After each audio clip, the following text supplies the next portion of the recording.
children are the future, help them read, learn, grow. Early reading is the key, so help them read, learn, grow. Let's show them how much fun it is to read, learn, grow. So parents, you play a part. First and foremost, reading from so young is advantageous. Link with the teachers, working hand in hand is a must.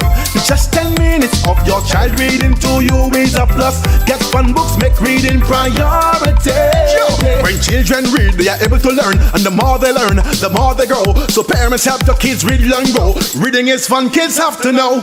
Read, learn, grow. The children are the future, help them read, learn, grow. So parents, you play a part. This message is brought to you by the OECS USAID Early Learners Program, funded by United States Agency for International Development. For more information, log on to www.oecs.org/ELP.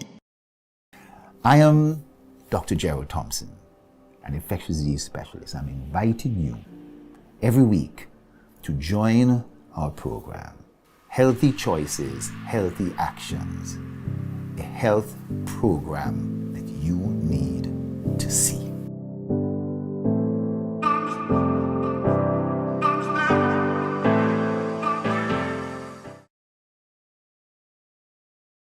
Thinking of winning the lotto jackpot? Well, there is an easy way. Combo Play. Choose 4 numbers from 1 to 36. That's a combo 4 at a cost of $64. Match any 4 of the 5 numbers and win the lotto jackpot. There's Combo 6, where you purchase 6 numbers for only $12. Match any 5 of the 6 lotto numbers and hit the jackpot. How about Combo 7? That's a purchase of 7 lotto numbers for $42. Match any 5 of the 7 numbers and you will win the jackpot. There are also Combo 3, Combo 8, and Combo 9 lotto plays. Visit the NLA headquarters in Pauls Avenue or WhatsApp 495-6886 for more details. Lotto, you have to be in it to win it.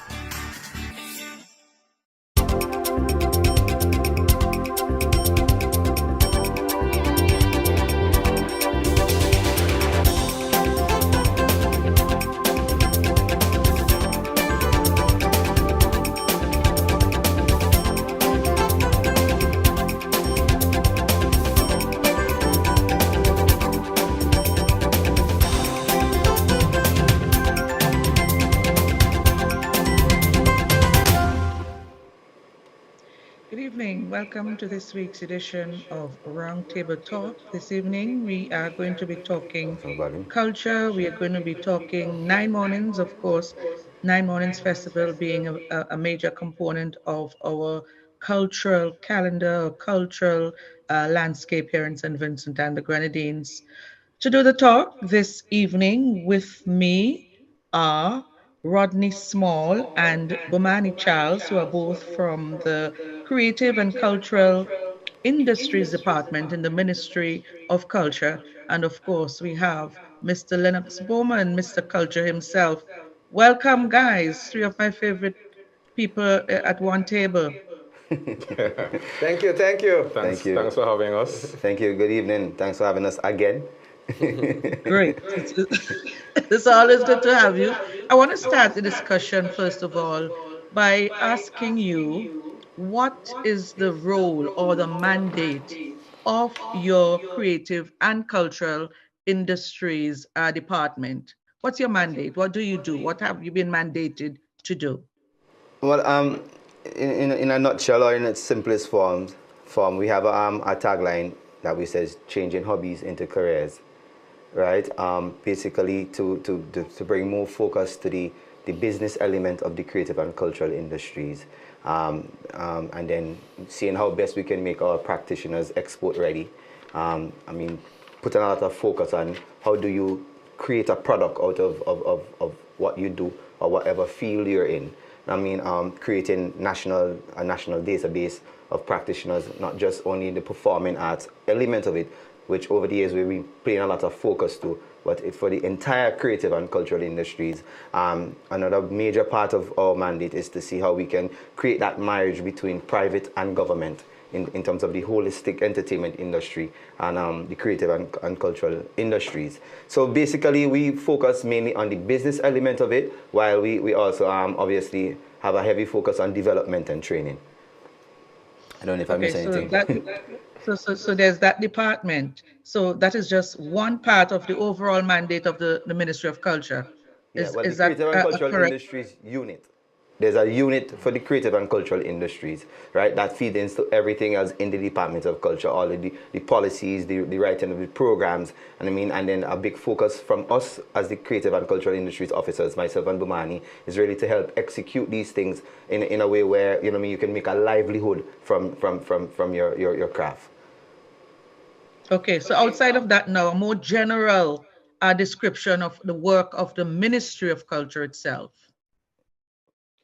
Well, traditionally, cultural practices have been seen as hobbies, alluding to Mr. Small's point.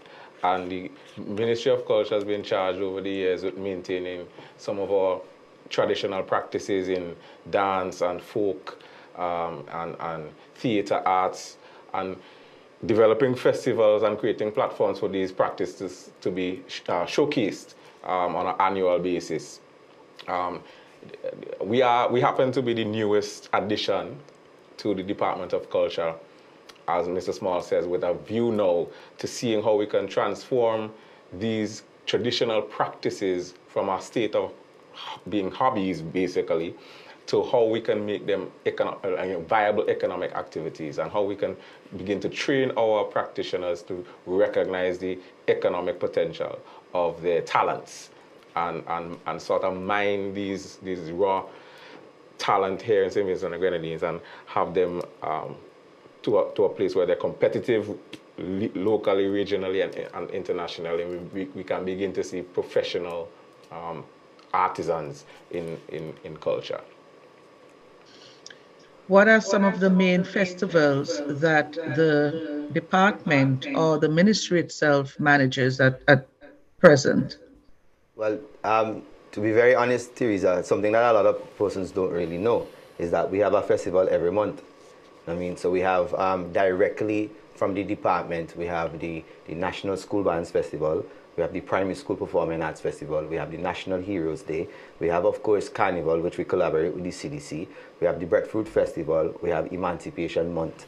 We have the Folk Festival, newly Folk Festival. Did I mention the Breadfruit Festival? We have the Month of Independence, we have 9 Mornings, we have School Drama Festival, we have Theatre Arts Festival, we have the Performing Arts Festival, and of course we give support to all those other cultural organizations who do stuff outside of what we do directly. The Becco Music Festival, the different regattas, the different Easterval committees and their events. So there's a festival for every month. Sometimes you have 2 or 3 festivals in a month. So those are some of what we are responsible for directly. Dance showcase. You have the dance showcase and you have the dance festival. One is every year, one is every other year. So there's a lot that has been happening in terms of where the department is concerned, and the ministry in a holistic way. Because as I said, from our standpoint, from the Creative and Cultural Industries Unit and the Department of Culture, we also lend a lot of technical and production support to a lot of other activities and events, not just for government-based, but also for other private and cultural organizations. Okay, I myself didn't know that there are so many different festivals, and you can name one at least for every month of the year. What are some of the constraints, the challenges of managing these festivals that the department faces, or the ministry in general faces? Honestly, as I mentioned earlier, our unit, one of the mandates for the Creative and Cultural Industries Unit is to really see how we can create that private-public sector relationship, right? Off the bat, funding, because again, people think government and think that government has it all, and we are able to pump a lot of money into all these other festivals. But yeah, having that relationship with the private sector in terms of sponsorship and being able to help to fund a lot of these activities, because most of the times we only see the end results in terms of the actual day of the festival or the program, but not really everything that leads up to that, which obviously has a cost. So for directly, for me to be honest, is really funding, right? I mean, another flip side of it is really the mentality of our practitioners, really to see how much they can take what is being done seriously and see the importance of it, because not everything we do is a festival or event. There are a lot of workshops and seminars that we do that a lot of persons in the industry don't even attend.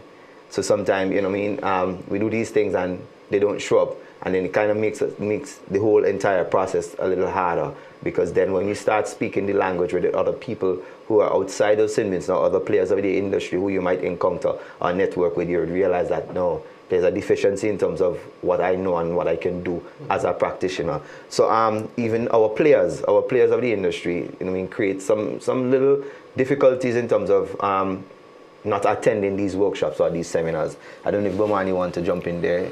Well, it's a challenge in terms of, I think we are in a space of transition and evolution. And we are in between that space where we are coming from the hobbyist attitude and trying to get to the professional approach. And so not just for practitioners, but for the society at large, I think, that mindset of investment in cultural industries as a similar context to other investments that are made in other industries. And it requires the same amount of business mindedness that you would apply to, you know, manufacturing or to telecommunications. It's getting to that space of understanding, and we're trying to formulate, you know, build out the platforms and build out the infrastructure, whether it's tangible or intangible. So I think we are at that developmental stage, and we are going to encounter these challenges at this particular point, similar to other industries. I suspect that it's going to take a little bit of time, a lot of investment, and if we want to hurry things along, we're going to have to match that with the resources that we put in, and to begin to change people's attitude and mindsets. Yes. I want to bring Lennox. Yes. Yeah. I was just thinking, you know, the extent that we appreciate that culture is something which is learned, and that it is shared, it must be fully integrated, and it must be dynamic. Of course.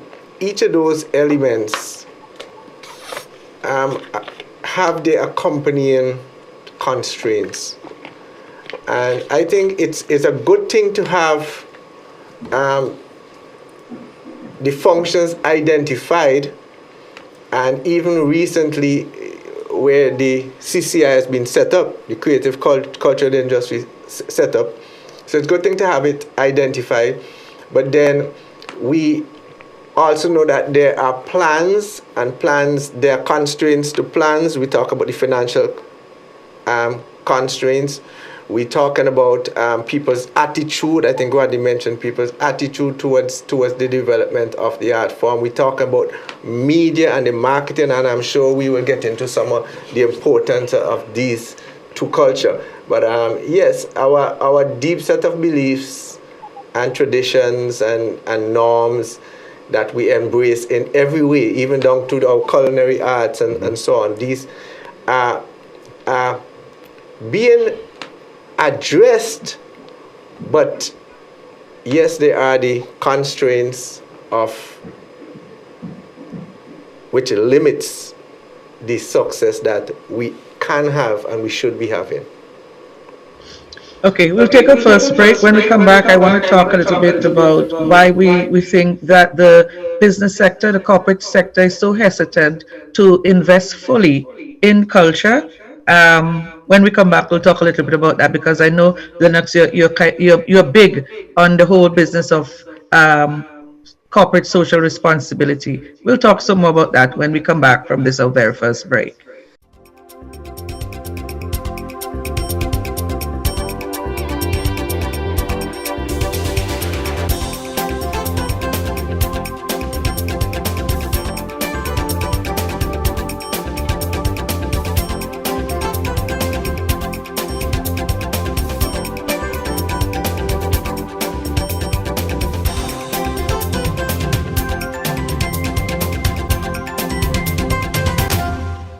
Thinking of winning the lotto jackpot? Well, there is an easy way. Combo Play. Choose 4 numbers from 1 to 36. That's a combo 4 at a cost of $64. Match any 4 of the 5 numbers and win the lotto jackpot. There's Combo 6, where you purchase 6 numbers for only $12. Match any 5 of the 6 lotto numbers and hit the jackpot. How about Combo 7? That's a purchase of 7 lotto numbers for $42. Match any 5 of the 7 numbers and you will win the jackpot. There are also Combo 3, Combo 8 and Combo 9 lotto plays. Visit the NLA headquarters in Pauls Avenue or WhatsApp 495-6886 for more details. Lotto, you have to be in it to win it. Spin to Win is back. This Christmas, the NLA is giving you more. Buy $10 Lotto on the same ticket for a chance to win instantly, ham or rum. You can also receive a coupon stating Spin to Win, where one spin will guarantee you a prize. Cash up to $1,000, $300 worth of groceries, $200 fuel, ham or rum. All when you spin to win. Purchase $10 Lotto on the same ticket and you can spin to win. Promotion ends December 31st. NLA terms and conditions apply.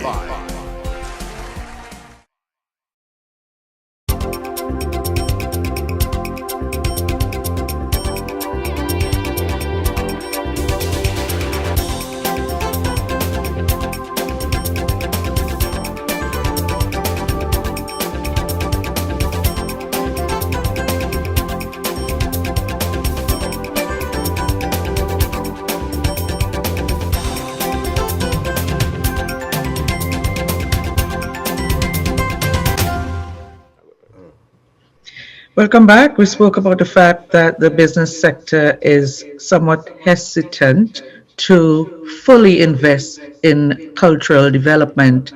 Why do you think this is so, and what can be done to turn the situation around? I guess you want me to kick off on that. Definitely.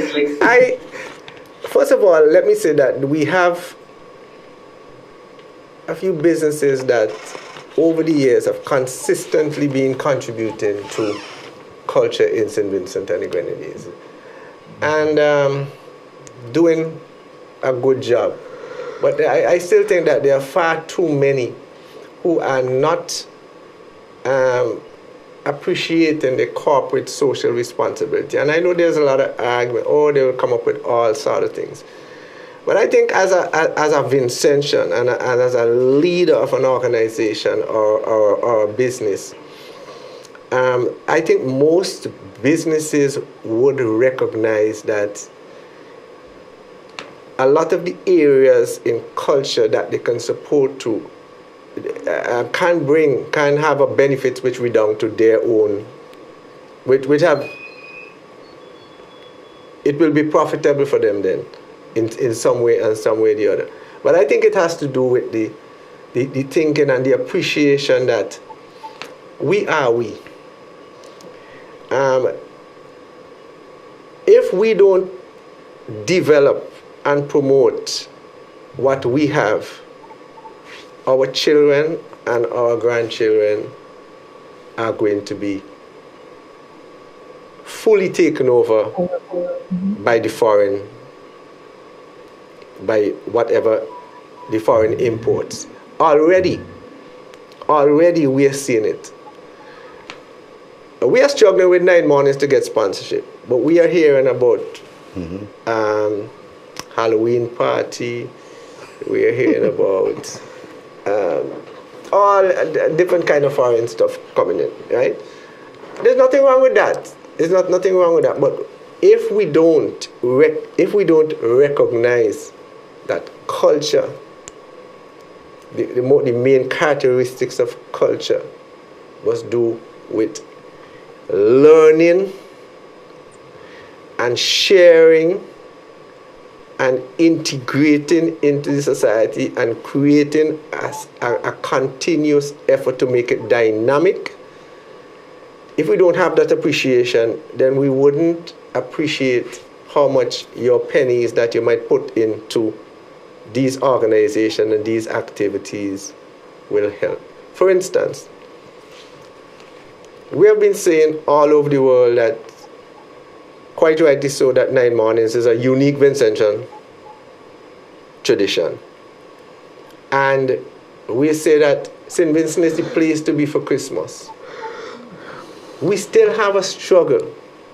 We almost have a city which has already been designed to be lit with all our arches. Mm-hmm. And you would think that businesses would come outside, right outside most of the businesses in Kingston is an arch. Put 2 string of lights over the arch and make the place look good.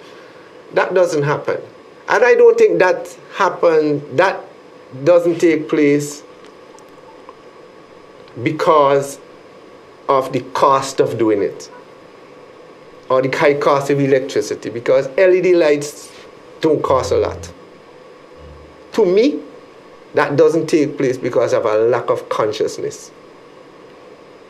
And I know tomorrow people will meet me on the street and they might call me and tell me things, but it has only to do with a consciousness that this is where we're from and this is where we have to develop.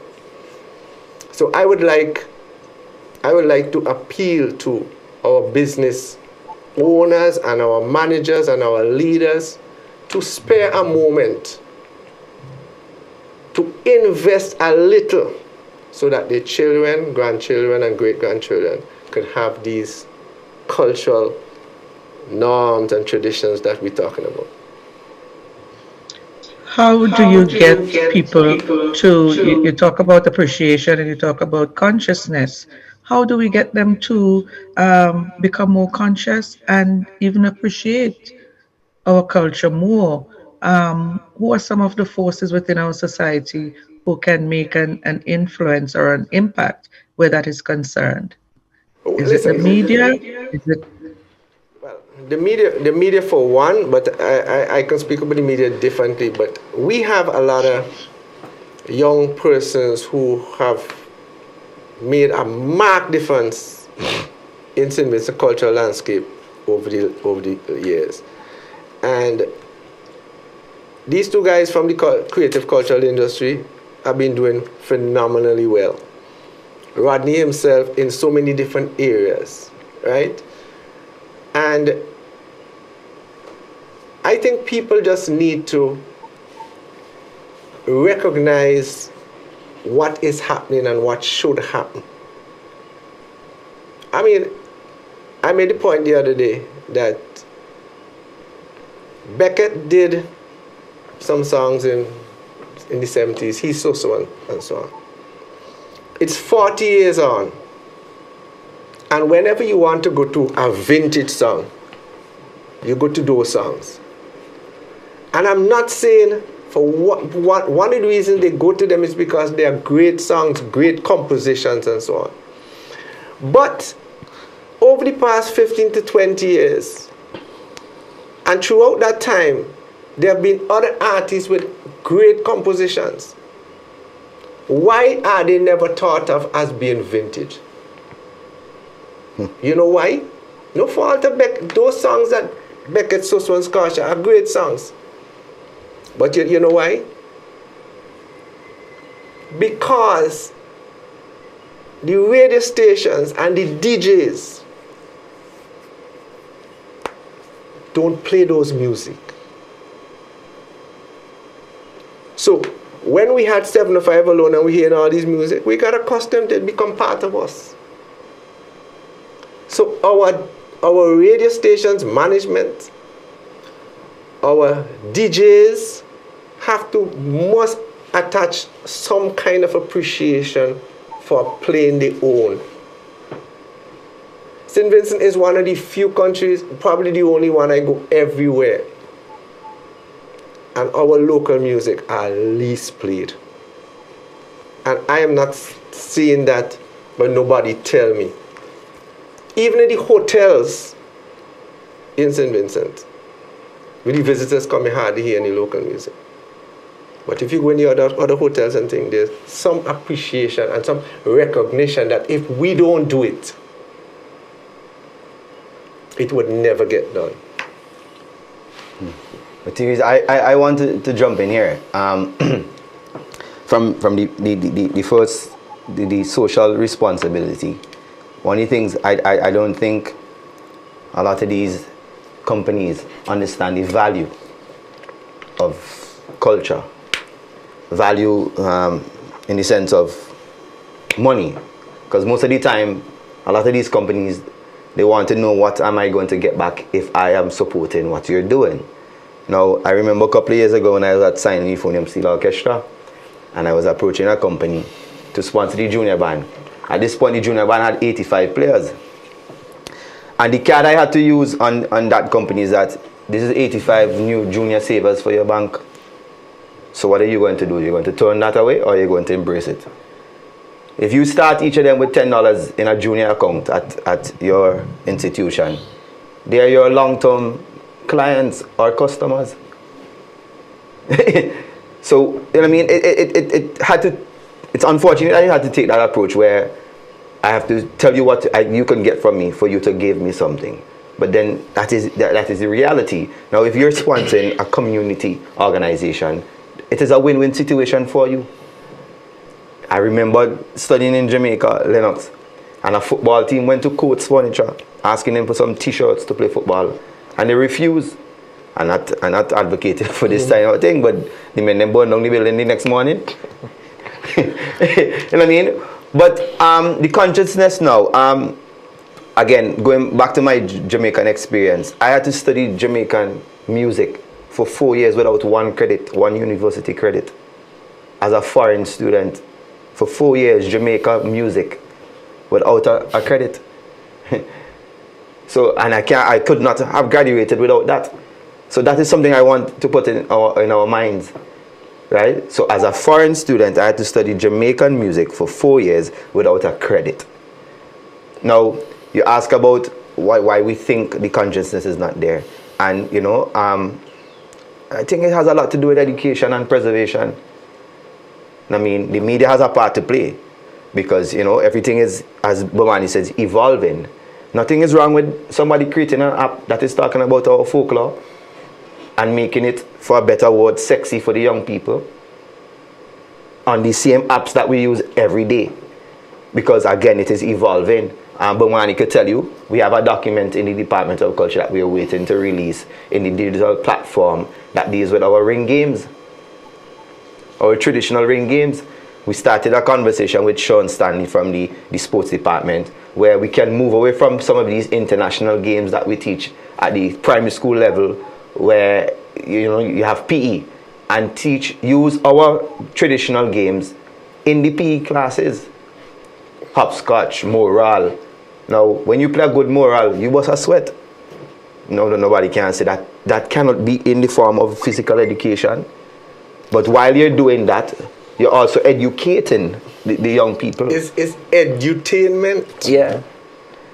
I think an observation that I have made personally over the last number of years is to the issue of social responsibility for some of our businesses. We find that companies who have an organic interrelationship with their customers and the society at large, they tend to do a lot better business-wise, promotional-wise, than those companies who just see it as a strictly transactional relationship.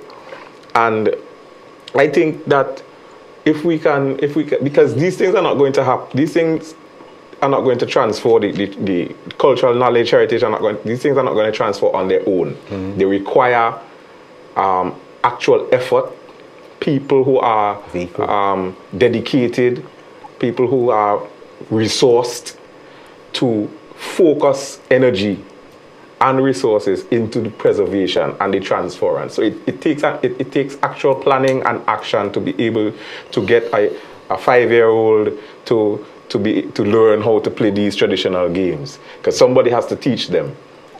And with all of the competing distractions, you know, telephone and everything else, it becomes difficult.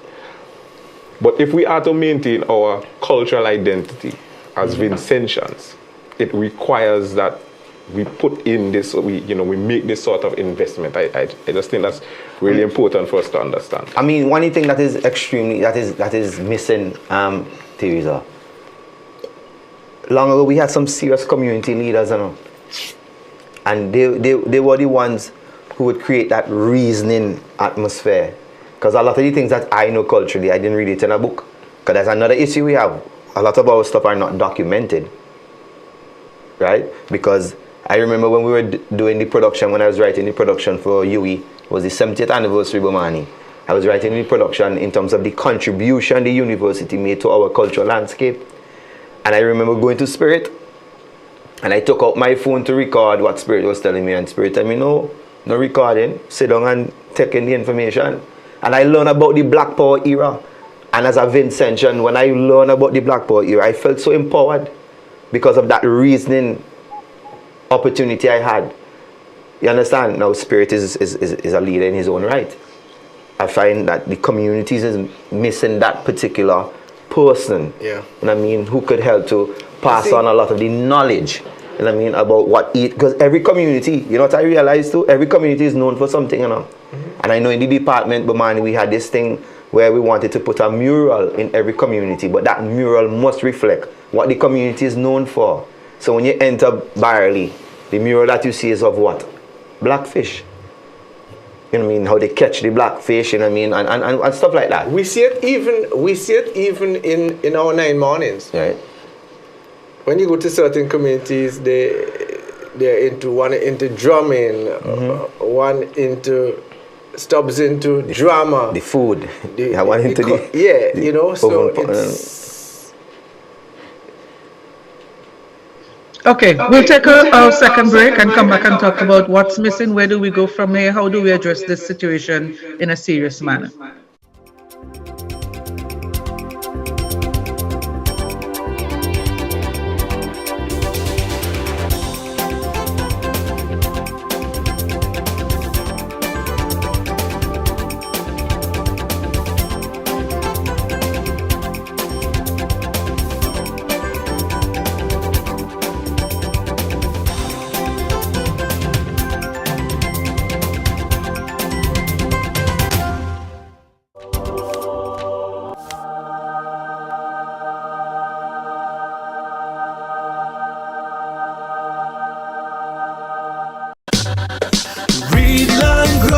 Children are the future, help them read, learn, grow. Only reading is the key, so help them read, learn, grow. Let's show them how much fun it is to read, learn, grow. So parents, you play a part. First and foremost, reading from so young is advantageous. Link with the teachers, working hand in hand is a must. Just 10 minutes of your child reading to you is a plus. Get fun books, make reading priority. When children read, they are able to learn, and the more they learn, the more they grow. So parents help the kids read, learn, grow. Reading is fun, kids have to know.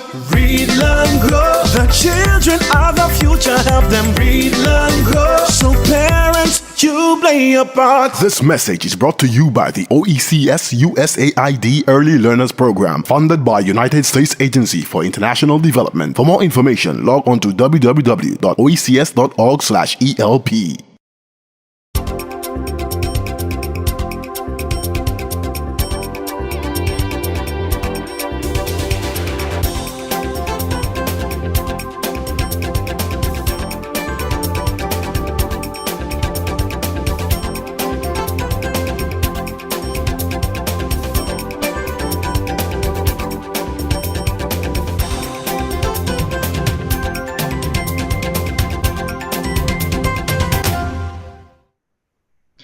Welcome back. So judging from the discourse and the note on which we ended the last segment, there seems to be a disconnect somewhere, because it doesn't seem as though our culture is being transferred in a way that it ought to be.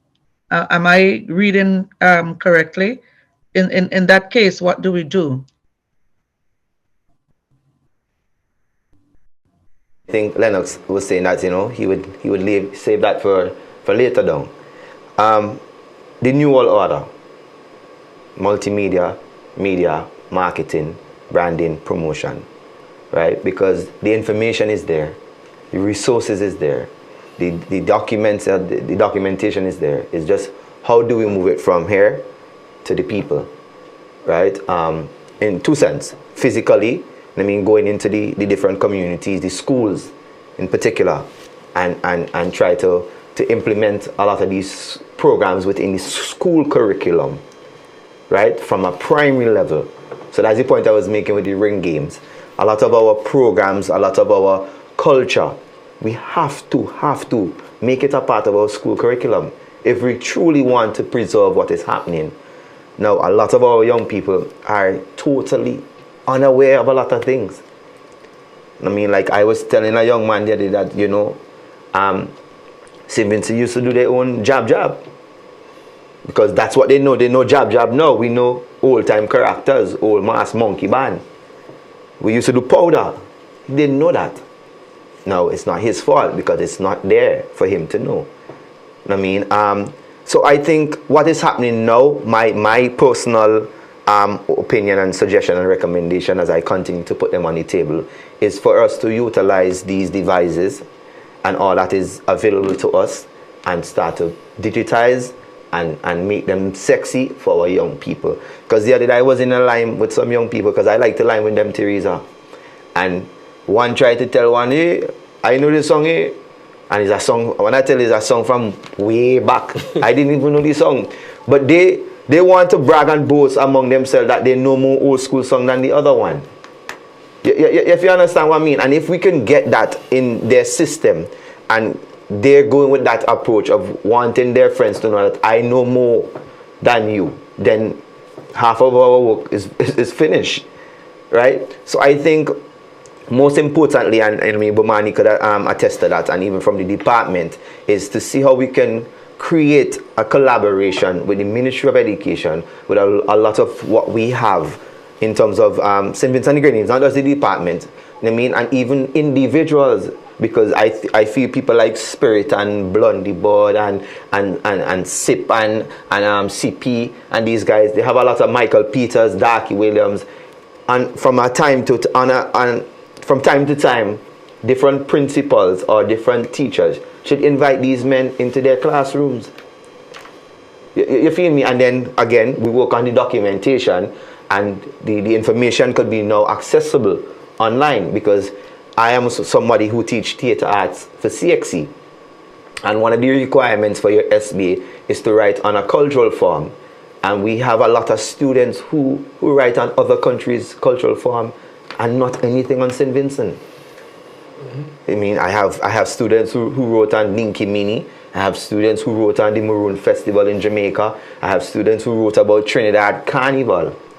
And it's not that they don't appreciate what is happening in St. Vincent. It's just that the information is not on Google as quick as it's for other countries. They probably don't even know that there's a Maroon Festival in Union Island as well. Yeah. I mean, so yeah, just for me, it's the education. In a holistic way, the education standpoint. How do we get the information online? How do we make it more accessible? You know what I mean? How do we create that marriage between the ministry, not just from a government standpoint, but from a private standpoint also? We need to go. The schools, we are missing a big opportunity in the schools.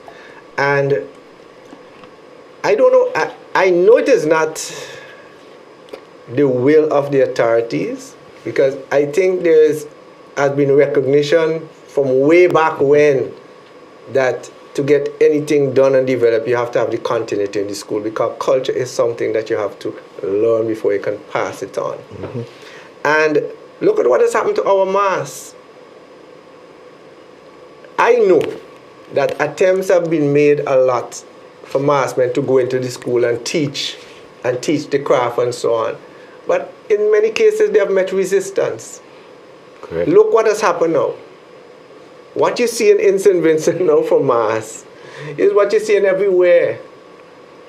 When I was a little boy, when I was younger, I could have come into town and I could just watch one masquerade and know which band that person was from. Now, it doesn't matter. Masqueraders in St. Vincent. The first thing after Mardi Gras, everybody wanted to know who win. These days, nobody ain't even care who win band of the year, who win nothing.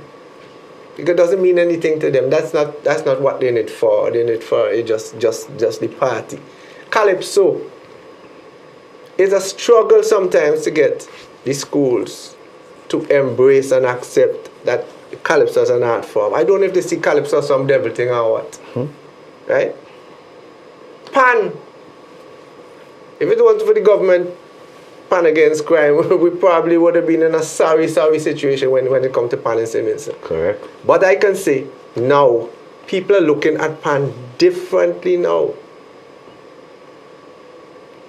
But we can't leave it there. Now that we have everybody attention on Pan, we have to put out some resources.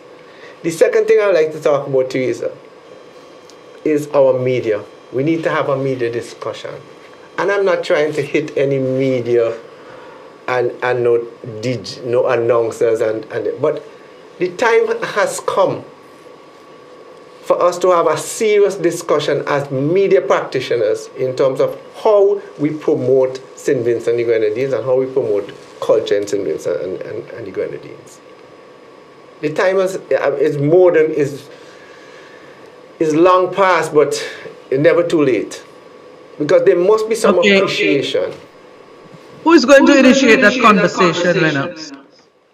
Well, we have two guys here who could start communicating in the streets, you know. It's an important conversation that needs to be had, and I think the further we get from the origins of our heritage, our cultural heritage, the more difficult it becomes to transfer, unless, as I said earlier, you make a concerted effort and make the investment to do it. Because these days, the fellow who's prancing in the band, he's just prancing, he's putting rum in his cup and prancing. A few generations prior, there was a context. There was a reason why you were prancing. And it was tethered to a history that was related to the coming off of the estate and so on and so forth. So we don't have that anymore, so it's become almost a hollow celebration, and you see it taking the shape of Vincentians now looking for any excuse to be able to put rum in a cup and prance, and you prance at the funeral, you prance Friday evening after work. At Heritage Square, you prance in the neighborhood by the shop, and it's not really connected to anything contextually cultural or even spiritual. If we're able to, I think if we're able to reconnect those linkages on some level and give our young people the context that our culture was built on, then they can begin to connect with that identity again. And that requires, again, as I said, a concerted effort. Okay, we'll take a final break and come back and talk about 9 Morning Celebrations 2022.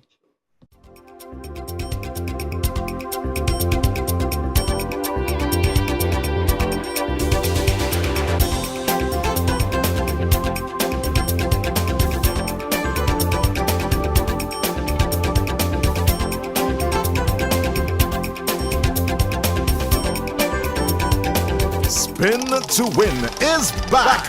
This Christmas, the NLA is giving you more. Buy $10 lotto on the same ticket for a chance to win instantly, ham or rum. You can also receive a coupon stating Spin to Win, where one spin will guarantee you a prize. Cash up to $1,000, $300 worth of groceries, $200 fuel, ham or rum, all when you spin to win. Purchase $10 lotto on the same ticket and you can spin to win. Promotion ends December 31st. NLA terms and conditions apply.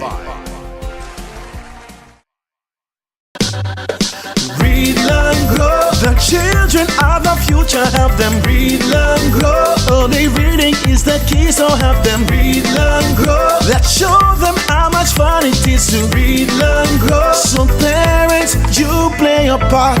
First and foremost, reading from so young is advantageous. Link with the teachers, working hand in hand is a must. Just 10 minutes of your child reading to you is a plus. Get fun books, make reading priority. When children read, they are able to learn, and the more they learn, the more they grow. So parents help the kids read, learn, grow. Reading is fun, kids have to know. Read, learn, grow. The children are the future, help them read, learn, grow. So parents, you play a part. This message is brought to you by the OECS USAID Early Learners Program, funded by United States Agency for International Development. For more information, log on to www.oecs.org/ELP.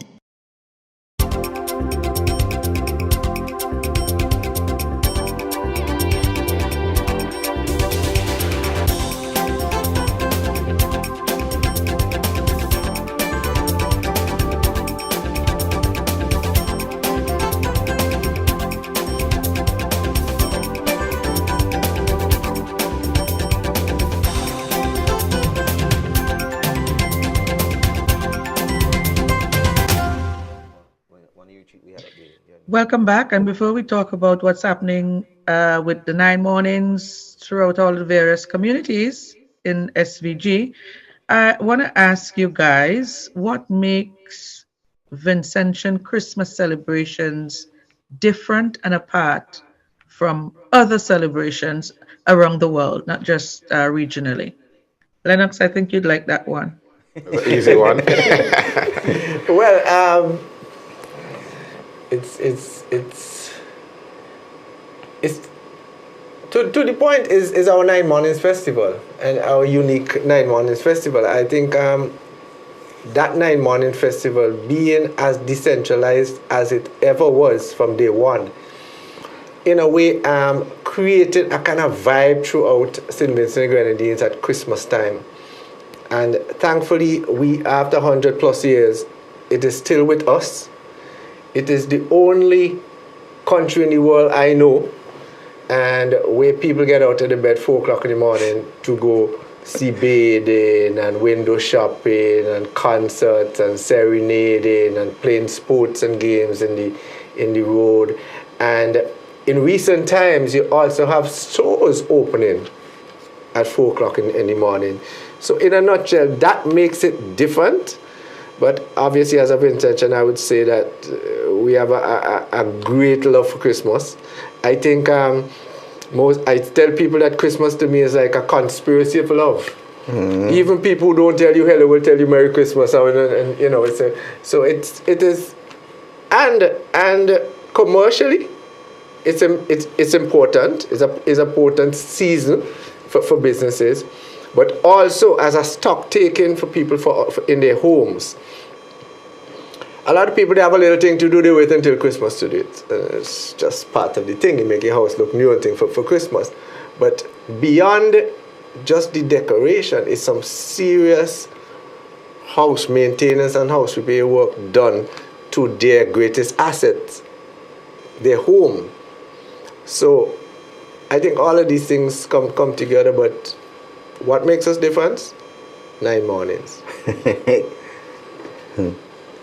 Well, for me, I can only remember spending Christmas out of St. Vincent one time, so I really can't make any comparison, right? But I know St. Vincent is it. But one of the things that persons have to realize about Vinci Christmas, and particularly 9 mornings and 9 nights, I mean, the new addition to the whole Christmas season is that, I mean, not even Carnival, all elements of the creative and cultural industries come alive during Christmas. Every part of it, from the gospel sector right down to the culinary arts. Even the fashion. Even if I just see, for example, my partner CP, when he go on stage during Christmas, it's all kind of thing he have on. It's a multi-generational activity as well. Even sports is also integrated in it. You know what I mean? Carnival, nobody's studying sports in Carnival. As BOWMAN said, rubbing a flask and you go. Yeah. But Christmas, the Christmas season, not just 9 mornings, but the entire Christmas season in terms of in the rural areas. Look, last night or night before, they had storytelling. We don't see storytelling in Carnival. So the Christmas season, that from as the later part of November, right up to like the first week of January, the entire creative and cultural landscape comes alive. Many villages I know in St. Vincent have a practice on Christmas Day where they have a football competition. Yeah. Calico is probably one of the better examples of it. I mean, I would want to challenge the Minister of Finance. I know the CDC would often say that Carnival contribute more to the GDP than Christmas. I would want to differ with that. Yes. Because some kind of money I just spend during Christmas, I'm not spending that in Carnival. So, you understand? And the amount of Lennox and Michael and Ashford and them guys always have that argument in terms of more people come home for Christmas than for Carnival. And they Carnival. spend a longer time. Yeah, and they spend a longer time too. And I mean, and you find some reason to spend the money. And I mean, but yeah, and from the context of talking about the culture and the culture department, all elements of the creative and cultural industries comes alive during Christmas. Check it out. And Christmas offers, I think, to the conversation that we were having earlier about transference of our cultural heritage. 9 Mornings as a festival offers a great example of how we are able to transfer the culture to the kids. Because it's always, children are always involved in Christmas. They're always excited about Christmas. And I think that's one of the key reasons why the festival has been able to last 100 years. Yes, yep. If it was just adults, it would have been done a long time ago. But children, in fact, wake their parents up to come out at 4 o'clock in the morning to be a part of the 9 Mornings, and by extension the Christmas festival, because now we're having different arms and activities associated with Christmas. People are being innovative. Promoters, private promoters make a lot of money. We have a lot of what you call it, these inclusive events around Christmas. These things don't happen, you know, randomly throughout the year. There's a specific reason why they choose this particular season. It's because people are engaged, people are returning home, people who have not been home in many years or many months now. If it's one or 2 times of the year that they come home, Christmas must be one of them. 9 Mornings festival involved must be one of them. So I think that blend of a unique festival and a unique experience that you can only have here in St. Vincent and the Grenadines, and the general community spirit that is generated during Christmas makes for a unique experience in St. Vincent. And the 9 Mornings Committee, to its credit, over the years, prior to 1998, Christmas was 9 Mornings took a dip. But after 1998 and the resurgence and the decentralized focus on building a vibe throughout the country, everybody benefited. And as BOWMAN was making the point about the sharing and the passing on of the information, of the culture from generation to generation, we see the richness and the cultural value of the festival, but more so, we also see the tourism potential of it. So, are we exploiting that potential enough? Well, I think over the years, what we have tried to do is to build a product. We probably haven't done enough in terms of the marketing, and I know I was speaking with the minister just recently and ministers before him as well, in terms of Carnival. Christmas takes place over the month of December, but the planning for it is a year-round activity, and the marketing that local, regional, and international which need to go into it, the development aspects in the communities, and so many other attendant issues need to be housed and administered in a separate place. Mm-hmm. And I know the minister is keen on giving life to that idea, and he has been talking quite a bit about how we house the proper administration. We have even been talking about how we can make, just like our reggae music is a national treasure, like a national heritage treasure. We are also in discussions now looking at treating 9 Mornings Festival as a national treasure, and the process we have to go through to get that done. Okay, before we go, let's talk about what's happening throughout the country for Nine Mornings. I mean, I know it was officially launched a couple of days or so ago, and the real thing starts in a couple of days as well. So, what's going to be happening in the various communities? What's happening? Well, it's already begun. It's a newspaper. A couple of communities have already launched their activities. Calder on the weekend had activities. Bonfire storytelling, which was very unique. Walk with your jacket, your winter coat up there. Vermont, the community of Vermont had an activity. Tonight it's Career. Georgetown is doing some lighting up. And within the coming days, various communities, probably about 55 or so communities, would be either lighting up or having evening activities or 9 mornings activities. So St. Vincent and the Grenadines would be a buzz of activities, including 9 nights at the Botanical Gardens. And of course, the main program at Heritage Square, that we're back on the streets after a little hiatus, would kick off on Friday morning. On the 16th, from the 16th to the 24th, and so we're geared up and we're ready to go, and I think people are excited to really experience 9 mornings in its authentic fashion. And of course, we have a lot of visitors coming in. I understand the flights are booked. You might have to try to go Timbuktu all around the world to get here now. So it says that people are excited to come home. We're looking forward to having them. We're very happy that we are able to, and it shows the strength of the festival. It shows the appeal of the festival. It shows the tourism potential of the festival, and the value at which Vincent plays on the festival. And a lot of people coming home, and this year I think we have bumper crowds home. And we are only hopeful that that we all will go well and people will come out and enjoy. Don't just come into Kingstown, but there are lots of great activities happening throughout St. Vincent and the Grenadines, and try to get the taste of it and go back and tell the stories. Okay, good stuff. Really a pleasure as usual talking to you guys. I don't even want to finish the conversation, but time has certainly run out on us. I'm looking forward to 9 mornings. I'm looking forward to joining the rest of the guys and going to judge the lighting competition as usual. So I'm really looking forward to seeing everybody. See you next week. This is our last program for the year.